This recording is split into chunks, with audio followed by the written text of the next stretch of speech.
Bonjour à tous, c'est Kosanza Darissa Karadiali Shaira. Je vous retrouve aujourd'hui pour une nouvelle présentation de mon tout dernier tarot qui est de Universal Transparent Tarot.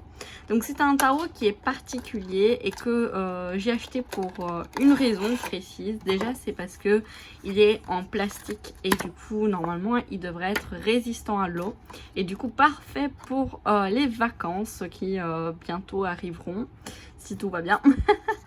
Et voilà, donc du coup il y a ces deux cartes supplémentaires qui ont une signification, celui-ci de droit en vert, mais bon moi je lis pas les cartes à l'envers, donc il n'y a aucune utilité. Et sinon on a un très beau livret je trouve par rapport à un Lo Scarabeo, du coup c'est du Lo Scarabeo.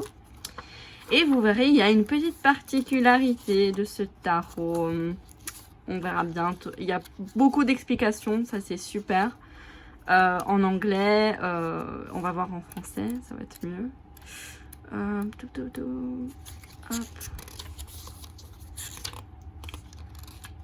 Ça c'est en italien.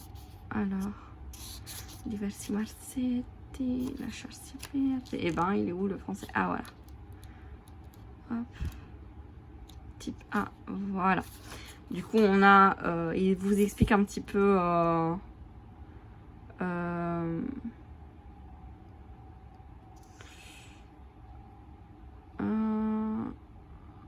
l'idée du tarot, du coup, transparence. Il vous explique un petit peu les différentes parties, l'idée de profondeur, le fait de pouvoir de le diviser en plusieurs tas, et vous verrez bien pourquoi. Hop, ça c'est le dos des cartes que je trouve super beau.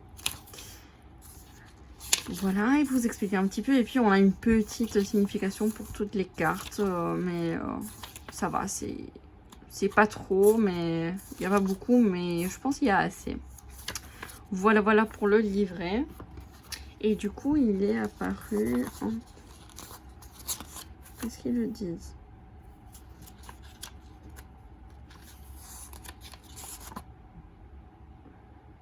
« 2011 ».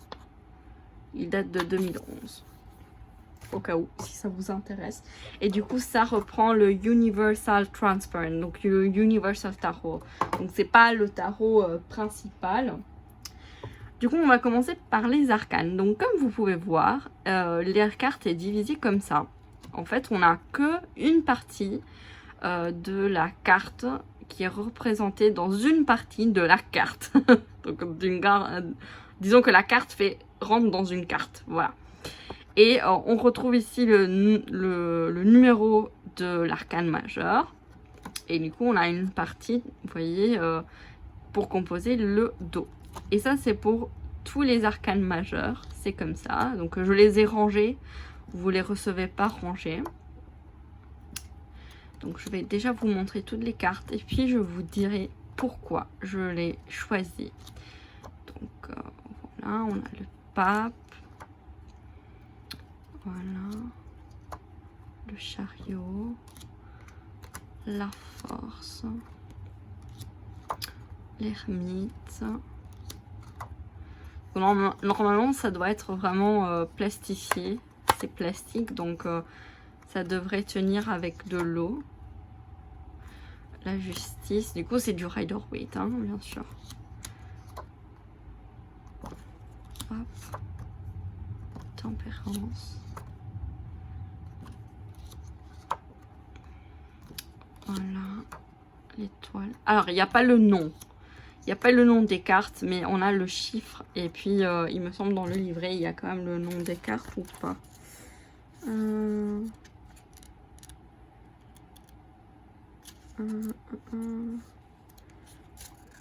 Ouais, on a le nom des cartes. Donc, vous pouvez vous référer au chiffre et vous aurez le nom de la carte.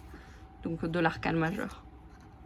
Donc, si vous ne savez pas que ça, c'est le soleil, vous allez chercher le chiffre romain 19 et vous verrez que c'est le soleil. Voilà. Peut-être c'est pas un tarot pour les débutants. Donc voilà, ceux-ci sont les arcanes majeurs. Et puis on va passer pour les arcanes mineurs. Alors, tous les arcanes mineurs sont dans un emplacement différent de cette carte traditionnelle, disons comme ça. Vous voyez, donc du coup le pentacle c'est en bas à gauche. Ici l'épée elle est à ce niveau-ci et vous avez la correspondance, donc épée et le numéro de la carte ici. Ici même chose, vous avez la correspondance de la suite, donc les pentacles et le numéro. Même chose pour les bâtons, donc ils sont pas rangés, hein. C'est moi qui les ai rangés comme ça quand vous les recevrez, et ils sont pas comme ça. Celui-ci, voilà le bâton, on a bâton et 1 ici. Et finalement, on a ici les coupes et le numéro ici. Donc voilà pour un peu vous expliquer. Et on va quand même parcourir un petit peu les cartes, comme ça vous avez une petite idée, je trouve. Si vous voulez passer la vidéo, hein, n'hésitez pas à passer pour voir un petit peu. Voilà, du coup on a le 2. Du coup la carte elle est un peu coupée, mais je trouve qu'on a le nécessaire. Je trouve ici on travaille beaucoup sur la symbolique globale, plus qu'une seule carte. Donc, voici, hop. Et là aussi, on a une partie du dos. Vous voyez. Hop. Et donc, on continue. Voilà. Hop. Et vous allez me dire, oui, et alors et les personnages de cours? J'y arrive. J'y arrive. J'y arrive. Mais si vous êtes curieux, vous pouvez passer. Ne vous inquiétez pas.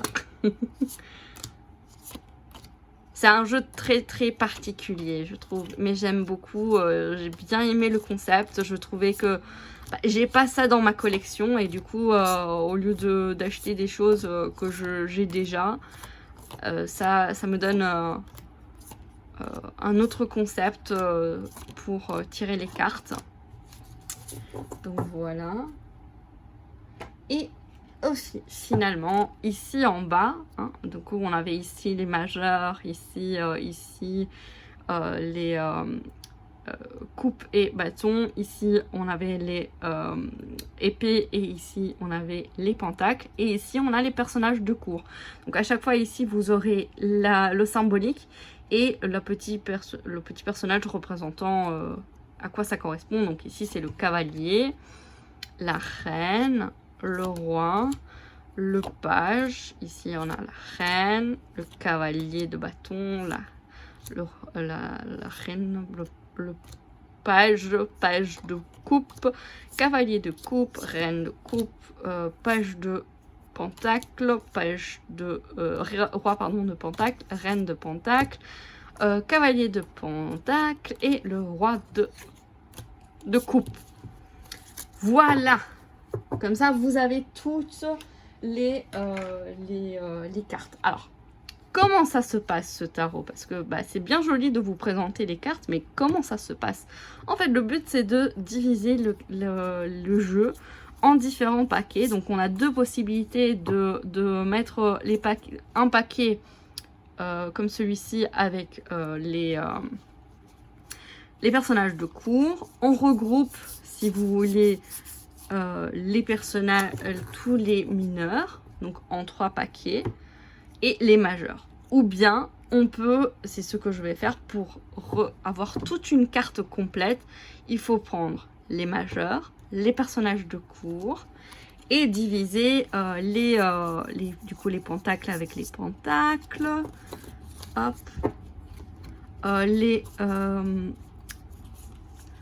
les bâtons avec les bâtons.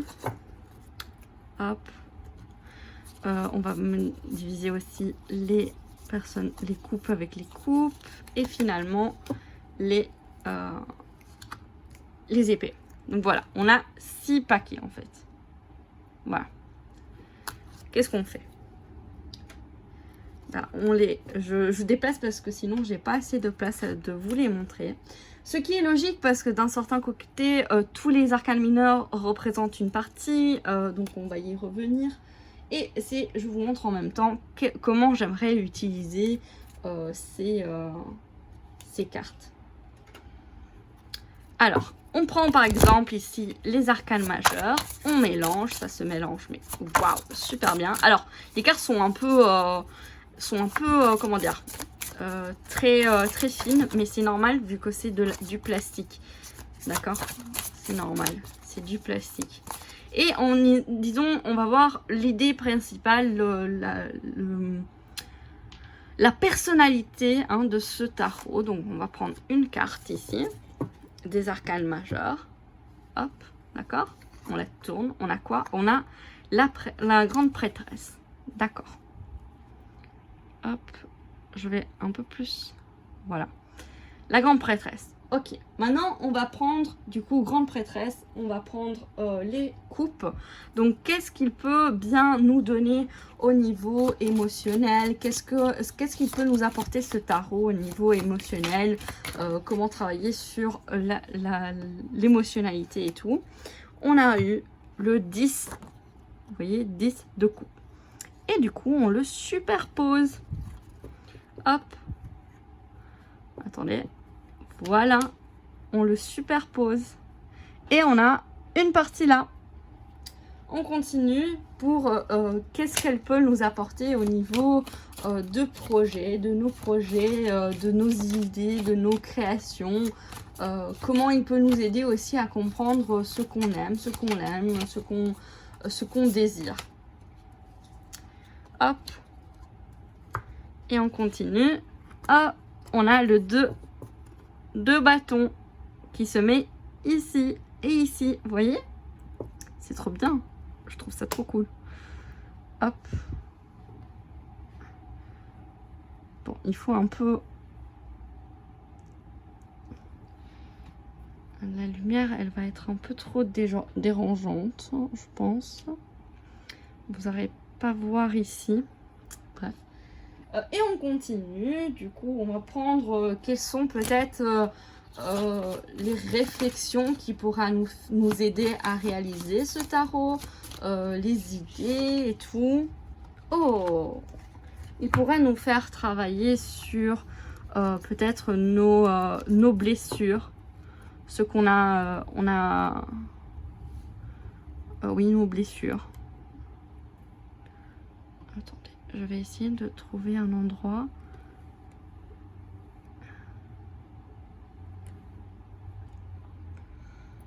Ouais, peut-être c'est mieux comme ça. Voilà, c'est mieux. Vous voyez? Il y a la petite carte qui se crée. On va continuer sur quel projet il peut nous aider à manifester. Quel projet il peut nous aider à manifester? Ah, il peut nous aider à manifester l'attente, réussir à arriver à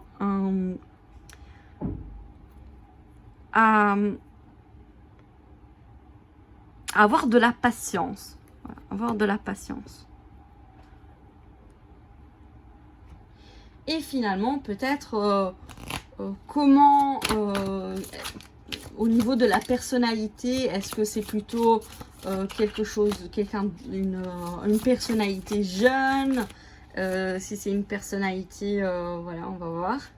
On a la reine d'épée. Du coup, c'est une personnalité, alors féminine, du coup dans la réceptivité, et peut-être il va plutôt nous aider dans la réflexion, dans la prise de conscience de nos pensées.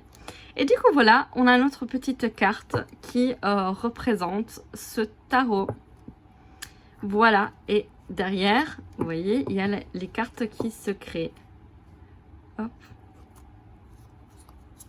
Peut-être il faut... Attendez. On va voir un petit peu au niveau... Alors... Si ça, on le met ici, voilà. Et puis...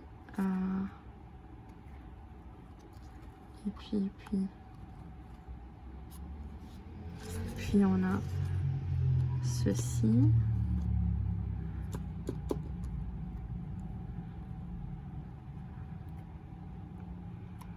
Voilà.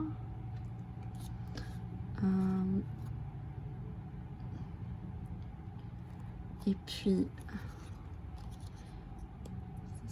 j'aime bien parce qu'il y a genre un petit puzzle. Hop.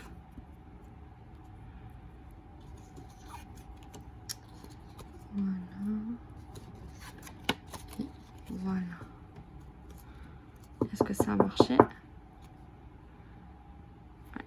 Il y a des petits... je sais pas pourquoi. C'est... hop. En soi, on peut prendre... Voilà. Ça comme ça. Voilà.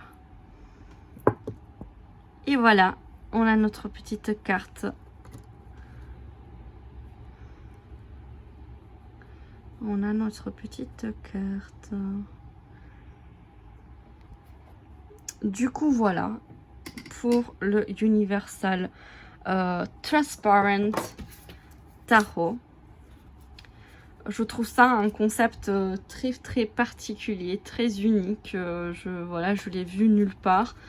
Et je trouve ça tellement intéressant pour faire un tirage à une carte, justement, à une seule carte. Et voir de composer la carte à 2, à 3, à 4, à 6. Hein. Là, au total, on a 6 cartes qui composent une seule et unique carte. Certes, avec la lumière, c'est pas top, hein. Mais en tout cas, on a un petit peu l'idée. Ah, je suis contente. C'est super intéressant. Du coup, c'est un tarot qui vraiment va nous aider à approfondir les choses, à voir les choses au-delà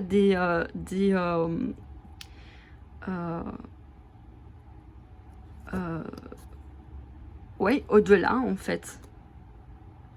Il va nous permettre d'obtenir, d'observer, de prendre conscience du bonheur. De mieux voir où on va, qu'est-ce qu'on veut faire, où on veut aller. Peut-être prendre conscience aussi de nos blessures, afin de finalement de se rendre compte que les choses ne vont pas vite en fait dans la vie. Il faut prendre de la patience, il faut prendre du temps, il faut prendre du temps pour bien apprendre à recevoir et à accueillir pleinement nos pensées, nos idées. Du coup, voilà. Voilà. Je suis trop contente. J'espère que cette vidéo vous a plu. N'hésitez pas à me le dire et je vous dis à bientôt. Bisous.